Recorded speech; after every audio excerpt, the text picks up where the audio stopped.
এখন আমরা যে ম্যাথটা করতেছি সেটা একদম বেসিক ম্যাথ E10 1। আচ্ছা, আমরা কোয়েশ্চেনটা একটু পড়ি। এটা কিন্তু 15th এডিশন থেকে, ঠিক আছে। বান্দর ইন্ডাস্ট্রিজ, বারহেড অফ মালয়েশিয়া। আচ্ছা, বান্দর ইন্ডাস্ট্রিজ ম্যানুফ্যাকচার স্পোর্টিং ইকুইপমেন্ট। আচ্ছা, কী বানায়? স্পোর্টিং ইকুইপমেন্ট বানায়। One of the companies products football helmet বানায় for the north American market, requires a special plastic. এই যে সাবধান, প্লাস্টিক লাগবে। আচ্ছা, তাইলে কাহিনীটা কি? এই যে হেলমেটটা বানায়, হ্যাঁ, এটা হচ্ছে হেলমেট। এটা হচ্ছে কি? এটা হচ্ছে কথার কথা হেলমেট। আচ্ছা, এই হেলমেটটা বানাইতে কি লাগে? এই হেলমেটটা বানাইতে প্লাস্টিক লাগে। এই হেলমেটটা কিন্তু আউটপুট, সাবধান। এবং এই যে প্লাস্টিকটা না, সেটা হচ্ছে ইনপুট, ঠিক আছে। এবং এই কোয়ান্টিটি যখন আমরা বলবো অ্যাকচুয়াল কোয়ান্টিটি, স্ট্যান্ডার্ড কোয়ান্টিটি, তখন এই ইনপুটের কথা চিন্তা করবো, অর্থাৎ প্লাস্টিকের কথা চিন্তা করবো স্ট্যান্ডার্ড কোয়ান্টিটি, অ্যাকচুয়াল কোয়ান্টিটির কথা চিন্তা করার সময় মূলত। আচ্ছা, তো বলছে কি during the quarter ending June 30 the company manufacture 35,000 helmets বানাইছে ইউজিং 22,500 কেজি অফ কি plastic. The plastic cost the company 1,71,000 টাকা। আচ্ছা, খুব ভালো কথা। এবং হচ্ছে according to the standard cost card each helmet should require 0.6 KG of plastic at a cost of 8 per KG. আচ্ছা, এখন আমার কথা চিন্তা হচ্ছে এই অঙ্কটা কি ম্যাটেরিয়ালের, নাকি লেবারের, নাকি ভেরিয়েবল ওভারহেডের? অবশ্যই ম্যাটেরিয়ালের, কারণ এই জায়গায় তো কোয়ান্টিটি আর প্রাইস দেওয়া সব, হ্যাঁ, আওয়ার ফাওয়ার তো কিছু দেওয়া নাই। সো ম্যাটেরিয়ালের অঙ্কে আমরা জানি কি কী লাগবে? কিউ লাগবে, হ্যাঁ, এস কিউ লাগবে, এ এ অ্যাকচুয়াল প্রাইস লাগবে, এবং স্ট্যান্ডার্ড প্রাইস লাগবে। সো কোয়েশ্চেনটা পাওয়ার পরেই আমরা এই চারটা জিনিস হচ্ছে আইডেন্টিফাই করে ফেলবো। আচ্ছা, তো আমরা অ্যাকচুয়াল কোয়ান্টিটি খুঁজি। এখানে অ্যাকচুয়াল কোয়ান্টিটি কত আছে? অ্যাকচুয়াল কোয়ান্টিটি মানে টোটাল যতগুলা হেলমেট বানাইছি, সব হেলমেট বানাইতে কত কেজি প্লাস্টিক লাগছে। আচ্ছা, সো আমরা খুঁজি কত কেজি প্লাস্টিক লাগছে। আচ্ছা, খোঁজো। এই যে কি হয়েছে, the company manufacture 35,000 helmet using 22,500 KG of plastic. তাহলে অ্যাকচুয়াল কোয়ান্টিটি কত? 22,500 কেজি। আচ্ছা, এখন স্ট্যান্ডার্ড কোয়ান্টিটি কত? লাগার কথা কত ছিল? আচ্ছা, আমরা কোয়েশ্চেন পড়ে দেখো। এই যে, হ্যাঁ, each helmet should require 0.6 KG of plastic. তাহলে স্ট্যান্ডার্ড কোয়ান্টিটি হচ্ছে 0.6, হ্যাঁ, কেজি। আচ্ছা, দেখো তো ভুল কোথায় আছে, কোনো কি ভুল আছে? হ্যাঁ, ভুল কি? আমরা কিন্তু শিখছিলাম যে এই অ্যাকচুয়াল কোয়ান্টিটি আর স্ট্যান্ডার্ড কোয়ান্টিটি সবসময় কী হবে? মোট পরিমাণে, অর্থাৎ টোটালে যতগুলা কত লাগছে, টোটালে কত কোয়ান্টিটি লাগার কথা, হ্যাঁ। এইখানে অ্যাকচুয়াল কোয়ান্টিটি বলতেছি যে টোটাল যতগুলো হেলমেট বানাইছি সবের জন্য 22,500 কেজি প্লাস্টিক লাগছে, খুবই ভালো কথা। কিন্তু স্ট্যান্ডার্ড কোয়ান্টিটিতে বলতেছো যে একটা হেলমেট বানাইতে 0.6 কেজি লাগে, পার হেলমেটে 0.6 কেজি লাগে। নো, পার হেলমেটে 0.6 কেজি লাগে, ভালো কথা। ইচ হেলমেট লাগে 0.6 কেজি, খুবই ভালো কথা। বাট আমার এই অ্যাকচুয়াল কোয়ান্টিটি আর স্ট্যান্ডার্ড কোয়ান্টিটি মোট পরিমাণে লিখতে হবে, মোট পরিমাণে, অর্থাৎ টোটাল যতগুলা হেলমেট বানাইতেছি টোটাল সবগুলোর জন্য কত কেজি লাগা উচিত ছিল, হ্যাঁ। তো স্ট্যান্ডার্ড কোয়ান্টিটি বলছে 0.6 কি? 0.6-এর পরিচয় কি? 0.6-এর পরিচয় এটা ইচ হেলমেটে লাগে। তাহলে হেলমেট আমরা বানাইছি কয়টা? হেলমেট বানাইছি 35,000টা। তাহলে এই 0.6-কে 35,000 দিয়ে গুণ দিতে হবে, তাইলে হচ্ছে টোটাল স্ট্যান্ডার্ড কোয়ান্টিটিটা চলে আসবে, সম্ভবত 21,000 কোয়ান্টিটি, হ্যাঁ, 21,000 কেজি। আচ্ছা, কেজি টেজি সরাই দিই, ওগুলো ইউনিটের হিসাব হইতেছে আর কি, কেজি লিখলে অসুবিধা নাই। এবার আমরা প্রাইস দেখি, অ্যাকচুয়াল প্রাইস কত? অ্যাকচুয়াল প্রাইস এখানে বলছে, পড়লে আমরা বুঝবো যে actual price, the plastic cost the company 1,71,000 টাকা অ্যাকচুয়াল প্রাইস। আচ্ছা, 1,71,000, ওকে। এবং স্ট্যান্ডার্ড প্রাইস কত হওয়া উচিত দেখি তো, এই যে লিখছে, হ্যাঁ, at a cost 8 per KG, 8। আচ্ছা, এখন বলো তো কোথায় ভুল? ইয়েস, ভুলটা হচ্ছে আমরা জানি কি প্রাইস সবসময় পার ইউনিটে, হ্যাঁ, পার ইউনিটে লিখতে হবে, পার ইউনিট ম্যাটেরিয়ালের প্রাইস কত, পার ইউনিট ম্যাটেরিয়ালের প্রাইস কত সেটা লিখতে হবে। এই যে আটটা কি দেখি তো, কস্ট 8 পার কেজি, ঠিক আছে, পার ইউনিটের ম্যাটেরিয়ালের প্রাইস। কিন্তু 1,71,000 এটা কি, এটা তো ভাই টোটাল পুরা খরচা হয়েছে, সব প্লাস্টিক মিলে 1,71,000 টাকা খরচা হয়েছে, এত তো জানা লাগবো না, আমার প্রাইস সবসময় পার ইউনিটে লিখতে হবে। সো টোটাল কি, টোটাল প্লাস্টিক 1,71,000। আচ্ছা তাহলে প্লাস্টিক লাগছে কয় কেজি জিজ্ঞেস করো তো, প্লাস্টিক লাগছে 22,500 কেজি। সো এটাকে আমরা 22,500 দিয়ে যদি ভাগ দিই, আচ্ছা এখানে কি করছিলাম, এখানে গুণ, ঠিক আছে ঠিক আছে ঠিক আছে, তাহলে 22,500 দিয়ে যদি ভাগ দিই তাহলে কত আসে, 1,71,000 ডিভাইডেড বাই 22,500, 7.6।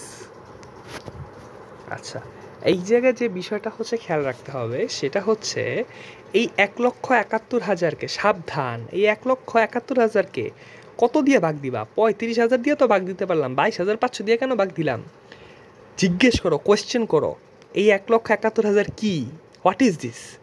হ্যাঁ, তাহলে যদি আমরা দেখি এই 1,71,000 হচ্ছে টোটাল প্লাস্টিকের কস্ট, প্লাস্টিকের কস্ট। তো প্লাস্টিক ইউজ হয়েছে কত, 35,000 প্লাস্টিক নাকি 22,500 কেজি প্লাস্টিক, 22,500 কেজি প্লাস্টিক, তাই এখানে 22,500 দিয়ে ভাগ দিছি। যদি কোয়েশ্চেনে বলা হইতো 1,71,000 35,000 হেলমেটের কস্ট, তাইলে তুমি যদি 35,000 দিয়ে ভাগ দাও, যদি দাও তাহলে বের হয়টা কি, প্রতি হেলমেটের অ্যাকচুয়াল প্রাইস। হেলমেট কি ভাই, হেলমেট তো আউটপুট, প্রতি হেলমেটের অ্যাকচুয়াল প্রাইস দিয়ে তোমার কাজটা কি, তোমার না, আমরা তো সেটা করতেছি না, আমরা জানতে চাইতেছি যে ম্যাটেরিয়াল প্রাইস ভেরিয়েন্স কত, অর্থাৎ ম্যাটেরিয়াল কি, ম্যাটেরিয়াল কি আউটপুট না, ম্যাটেরিয়াল তো ইনপুট, ইনপুটের প্রাইস ভেরিয়েন্স কত, এই জন্য আমরা এখানে প্রতি ইনপুটে প্রাইস, অ্যাকচুয়াল প্রাইস কত সেটা জানতে চাই, হ্যাঁ, আউটপুটে কত সেটা জানতে চাই না। তাই এখানে যদি 35,500 দিয়ে ভাগ দিতা তাহলে সেটা হইতো না। তো এটা করার পর এখন আমরা কি করব, আমরা সুন্দর মতো হচ্ছে প্রাইস ভেরিয়েন্স বের করব। হ্যাঁ, price variance is equal to হচ্ছে কি, কেমনে বাই করে, প্রাইস ভেরিয়েন্স হচ্ছে actual price minus standard price into কি, ইন্টু হচ্ছে অ্যাকচুয়াল কোয়ান্টিটি। সো কীভাবে বের করে আমরা যদি একটু বাই করি, হ্যাঁ, অ্যাকচুয়াল প্রাইস হচ্ছে কত, অ্যাকচুয়াল প্রাইস হচ্ছে 7.6, হ্যাঁ, মাইনাস 8 বসাচ্ছি কিন্তু, জাস্ট দেখো অ্যাকচুয়াল কোয়ান্টিটি কত, অ্যাকচুয়াল কোয়ান্টিটি হচ্ছে 22,500। আচ্ছা এবার অ্যান্সার কত আসে, অ্যান্সার আসবে সম্ভবত 9,000। এখন এই 9,000 ফেভারেবল না আনফেভারেবল সেটা বলতে হবে, এটা কি প্লাস 9,000 না মাইনাস 9,000, এইভাবে চিন্তা করো না, বরং চিন্তা করো যে অ্যাকচুয়াল প্রাইসটা কি স্ট্যান্ডার্ড প্রাইসের চেয়ে ছোটো, ছোটো তো ছোটো, তাইলে এটা ফেভারেবল, তাইলে এটা কি ফেভারেবল, এফ। আচ্ছা ঠিক একইভাবে প্রাইস ভেরিয়েন্স বের করছি না, ঠিক একইভাবে হচ্ছে কোয়ান্টিটি ভেরিয়েন্সটা বের করতে হবে সূত্র অনুযায়ী, এবং প্রাইস ভেরিয়েন্স এবং কোয়ান্টিটি ভেরিয়েন্স যদি যোগ করো তাহলে স্ট্যান্ডার্ড ভেরিয়েন্স পাওয়া যাবে। এছাড়া একবারেও বের করতে চাইলে স্ট্যান্ডার্ড ভেরিয়েন্স বের করা, আমরা হয়তো সূত্র জানি, এই স্ট্যান্ডার্ড ভেরিয়েন্স বলতেছি, স্পেন্ডিং ভেরিয়েন্সের এই হচ্ছে একবারে বের করার সূত্র। হ্যাঁ, দুইটা আলাদা আলাদা না বের করে একবারে ঠাস করে বের করে ফেলা সম্ভব এই সূত্র ব্যবহার করা। আচ্ছা, সো এখন আমাদের কাজটা কি, এখন এই যে আমরা যে ম্যাথটা করলাম এটা হচ্ছে E10-1, ঠিক আছে, একইভাবে, হ্যাঁ সে খেয়াল করে শোনো, E10-1 মতো করেই E10-2 করতে হবে, ওইটা হচ্ছে লেবারের ম্যাথ। একইভাবে E10-3 করতে হবে, সেটা ভেরিয়েবল ওভারহেডের ম্যাথ। একইভাবে E10-6 করতে হবে, ওইখানে ম্যাটেরিয়াল আর লেবার মিক্সচার ঘটাইছে, খুব চমৎকার একটা ম্যাথ, ম্যাটেরিয়াল এবং লেবারের মিক্সচার। আচ্ছা, এবং E10-8 একই ম্যাথ, তবে এই জায়গায় একটা চমৎকার ব্যাপার আছে। E10-8-এর চমৎকার ব্যাপারটা কি আমি একটু বলি। হ্যাঁ, E10-8-এর চমৎকার ব্যাপারটা হচ্ছে E10-8-এ, হ্যাঁ ধরো E10-8-এর কোয়েশ্চেনটা সবাই পড়ো, পজ দাও ভিডিও, পজ। আচ্ছা সবাই যদি পড়ছো, হ্যাঁ সেক্ষেত্রে একটা লাইন হয়তো তোমরা খেয়াল করছো, খুঁজে বাই করো, খেয়াল না করলে লাইনটা হচ্ছে 5,000 of these microns were still in inventory at the end of the month. এটার মানে কি, এটার মানে হচ্ছে আমি যদি এই অঙ্কে একটু কাটাকাটি করি, E10-8-এ, হ্যাঁ অ্যাকচুয়াল কোয়ান্টিটি ছিল 25,000, কোয়েশ্চেনে দেখবা অ্যাকচুয়াল কোয়ান্টিটি 25,000, কিন্তু কোয়েশ্চেনে ওই একটা লাইন বলছে যেটা আগে কোনো ম্যাথে বলবে না। ওই একটা লাইন কি, আমি আবার রিডিং পড়তেছি, সবাই শুনো। 5,000 of this microns were still in inventory at the end of the month. এর মানে তুমি যে 25,000 অ্যাকচুয়াল কোয়ান্টিটি কিনা নিয়ে আসছো, তোমার 20,000 কোয়ান্টিটি ইউজ করছো, 5,000 রয়ে গেছে। এর ফলে তোমার এই 25,000 অ্যাকচুয়াল কোয়ান্টিটি 25,000 ঠিক আছে। এই 25,000 ঠিক আছে কখন? যখন তুমি প্রাইস ভেরিয়েন্স বাই করবা না, প্রাইস ভেরিয়েন্সের সূত্রে অ্যাকচুয়াল কোয়ান্টিটি আছে না, ওই অ্যাকচুয়াল কোয়ান্টিটি ওই জায়গায় তুমি 25,000 বসাবা, ওই জায়গায় 25,000 বসাবা। হ্যাঁ হ্যাঁ, ওই জায়গায় 25,000 বসাবা। হ্যাঁ, এগুলা তো না, এই ম্যাথের সাথে এই ডেটাগুলো মিলে না, সো ডেটাগুলো ওই ম্যাথে যেটা আছে ওইভাবে দেখে দেখে বসাবা। মূল কথা কি? মূল কথা হচ্ছে এই জায়গায় তুমি 25,000 বসাবা। কি বসাবা? 25,000। কিন্তু যখন আবার কোয়ান্টিটি ভেরিয়েন্স বের করবা, হ্যাঁ, কোয়ান্টিটি ভেরিয়েন্স কেমনে বাই করে?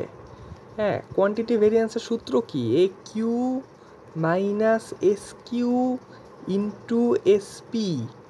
এই জায়গায়ও দেখো একটা এ কিউ আছে না, এই যে কিউ কিন্তু এই জায়গায়ও আছে, সাবধান, এই জায়গায় কিন্তু একটা এ কিউ আছে। কি আছে? একটা এ কিউ আছে।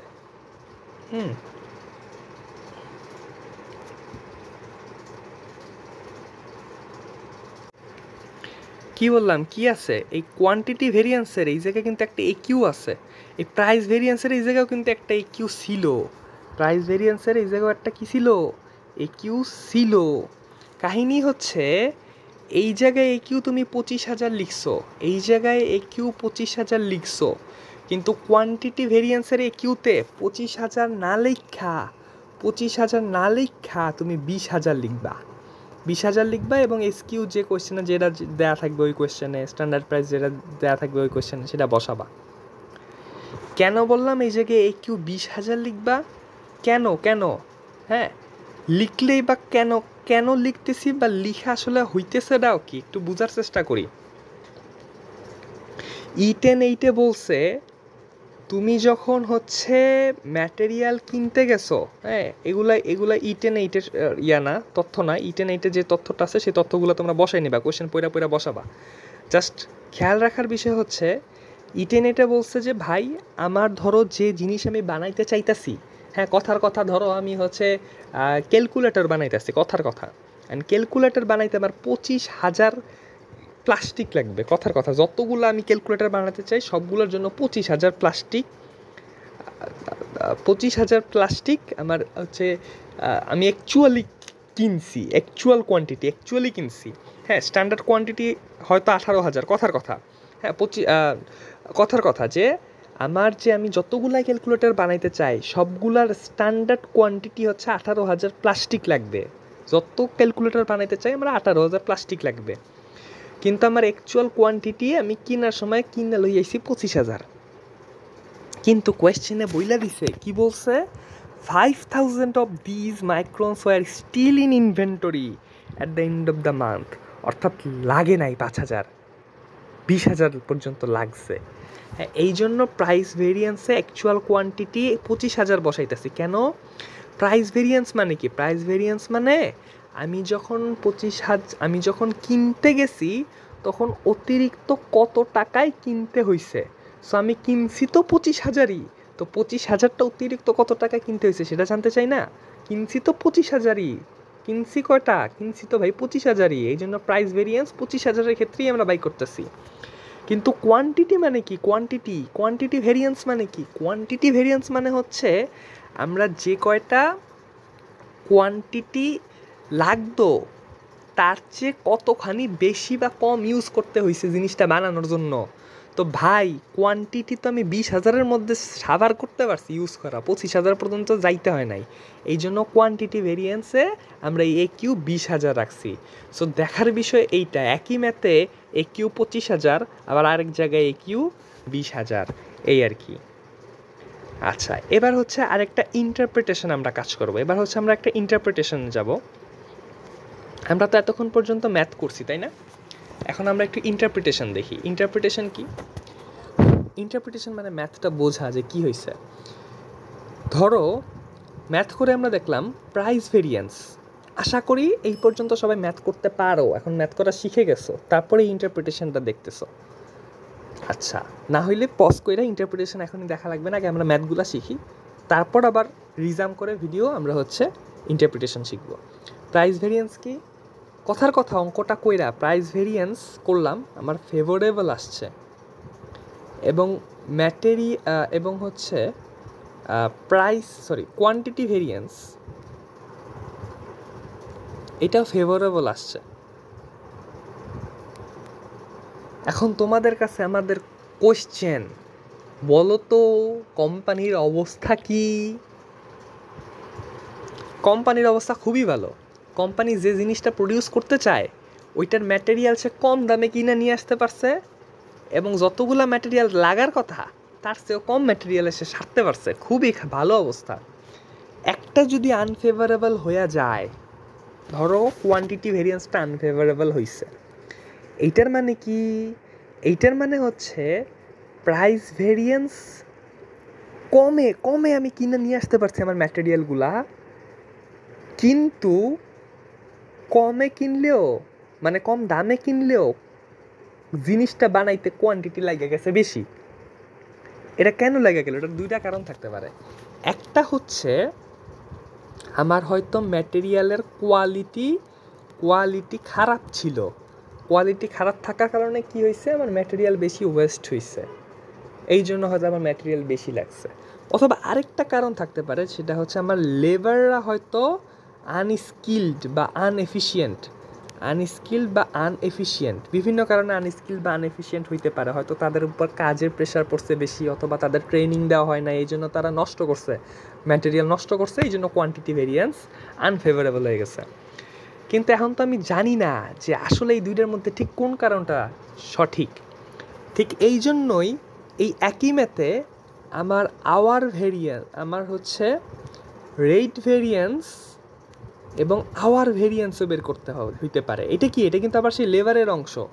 এই দুইটা হচ্ছে কোয়ান্টিটির অংশ, এই দুইটা, আর এই দুইটা হচ্ছে আমার লেবারের অঙ্কের অংশ। সো রেট ভেরিয়েন্স যদি ফেভারেবল হয় মানে কি, যে আমি আমার শ্রমিকদের কম মজুরি দিতে পারছি, এবং আওয়ার ভেরিয়েন্সও যদি ফেভারেবল হয় এর মানে তারা কম সময়ের মধ্যে আমার জিনিসটা বানাই দিতে পারছে। আচ্ছা, এইটা যদি আনফেভারেবল হয় তার মানে হয়তো এই যে রেট তাদেরকে হয়তো কম দেওয়ার কারণে বা মনোপুত না হওয়ার কারণে এমন হইতে পারে যে তারা অনেক সময় নিয়ে ঢিলাঢালা দিয়া কাজটা করছে, এবং এই ঢিলাঢালা দিয়া কাজটা করতে গিয়া হয়তো আমার কোয়ান্টিটি ওয়েস্ট করে আমার কোয়ান্টিটিও আনফেভারেবল কইরা ফেলাইছে। হ্যাঁ, এই একটার সাথে কিন্তু আরেকটা রিলেট করা যায়। সো যেটা আমাদের করতে হবে, প্রত্যেকটার সাথে ফেভারেবল আনফেভারেবল মিলাইয়া চেঞ্জ কইরা মাথা খাটায় দেখতে হবে যে কোনটা করলে কি হয়। তাইলে আমাদের হচ্ছে আমরা এই অ্যাকাউন্টিংয়ের ইনফরমেশনগুলো আমাদের রিয়েল লাইফে হচ্ছে ইউজ করতে পারবো। আশা করছি আমি এই পর্যন্ত ঠিকঠাকভাবেই সব ব্যাখ্যা বিশ্লেষণ করতে পারছি। তোমরা হচ্ছে বইয়ের ম্যাথগুলো একটু কইরো, আর নেক্সট ভিডিওতে আমরা এই চ্যাপ্টারের সবচেয়ে বড় একটা ম্যাথ করব, সেটা হচ্ছে P10-9। তবে P10-9 করার আগে অন্যান্য ম্যাথগুলো E10 1, 2, 3, 6 এবং 8 একটু দেখে ফেললো। হ্যাঁ, আর এখন আমরা হচ্ছে একটু আগে E10 5 দেখব, তারপর হচ্ছে P10-9টা দেখব। ঠিক আছে, থ্যাংক ইউ।